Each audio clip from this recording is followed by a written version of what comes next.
Question है राजनीतिक यानी कि पॉलिटिक्स शब्द का उद्भव प्राचीन काल में कहाँ से हुआ था। चार ऑप्शन आपके सामने दिए गए हैं। प्रत्येक स्टूडेंट को नीचे लाइव चैट में या फिर कमेंट बॉक्स में अपना अपना आंसर करना है, जिससे कि आप सभी का प्रॉपर तरीके से रिवीजन भी हो सके। चलिए बताइए क्वेश्चन नंबर 1 के लिए आंसर क्या होगा। राजनीतिक शब्द का उद्भव प्राचीन काल में कहाँ से हुआ था।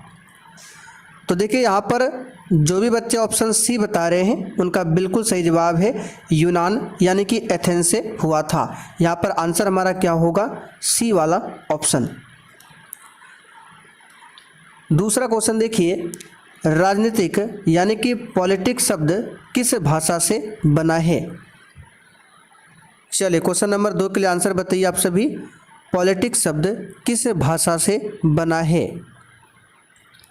तो यहाँ पर इस क्वेश्चन का आंसर हो जाएगा ग्रीक भाषा से बना है। आंसर हमारा क्या होगा, बी ऑप्शन, ग्रीक यानी कि पॉलिश भाषा। तीसरा क्वेश्चन देखिए, विश्व प्रसिद्ध पुस्तक पॉलिटिक्स के लेखक कौन है।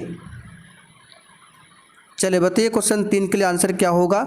विश्व प्रसिद्ध पुस्तक पॉलिटिक्स के लेखक कौन है। तो यहाँ पर इस क्वेश्चन का आंसर हो जाएगा अरस्तु। ठीक है, ए ऑप्शन आपका सही जवाब है अरस्तु। बी ऑप्शन में कार्ल मार्क्स दिया हुआ है। तो यहाँ से क्वेश्चन बनता है, इनकी रचना याद रखिएगा, दास कैपिटल और दूसरा है कम्युनिस्ट मैनिफेस्टो। ये दोनों पुस्तकें किसकी है, तो कार्ल मार्क्स की। कार्ल मार्क्स का जन्म कहाँ पर हुआ था, जर्मनी में, और इनको वैज्ञानिक समाजवाद का जनक भी बोला जाता है। चलिए अगला क्वेश्चन देखते हैं। भारत में स्वतंत्रता के पश्चात प्रथम मंत्रिमंडल का कानून मंत्री कौन था।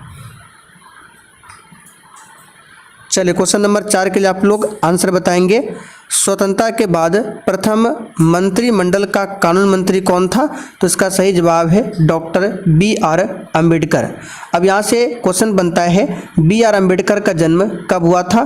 तो याद रखिएगा 14 अप्रैल 1891 को इनका जन्म होता है मध्य प्रदेश के महू में। अगला क्वेश्चन देखिए, निम्न में से कौन से व्यक्ति ने स्वतंत्र भारत के प्रथम गृह मंत्री के रूप में कार्य किया।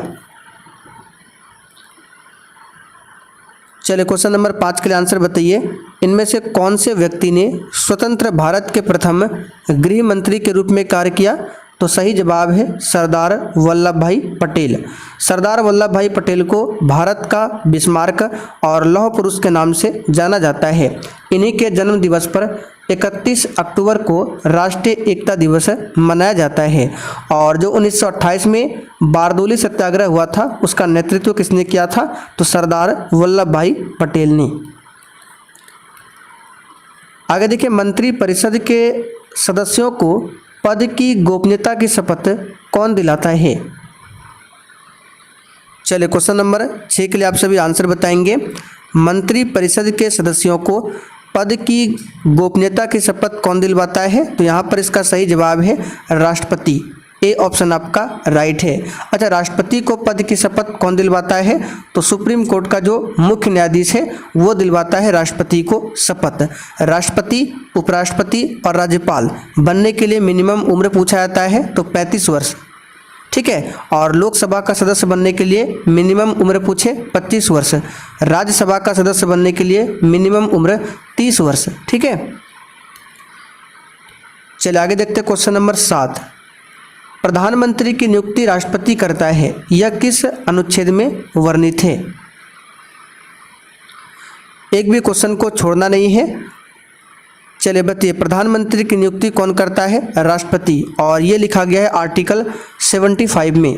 यहाँ पर सी ऑप्शन आपका सही जवाब है। आर्टिकल 61 में क्या है, तो महाभियोग की प्रक्रिया यानी कि राष्ट्रपति पर जो महाभियोग लगता है उसके बारे में अनुच्छेद 61 में बताया गया है।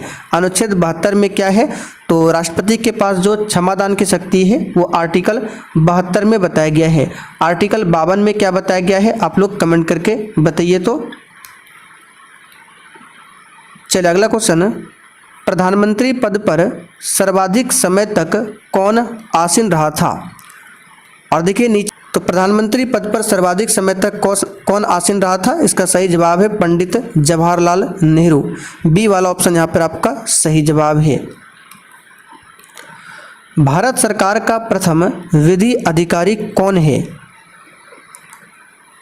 चलिए क्वेश्चन नंबर 9 के लिए आप लोग आंसर बताइए। भारत सरकार का प्रथम विधि अधिकारी कौन है?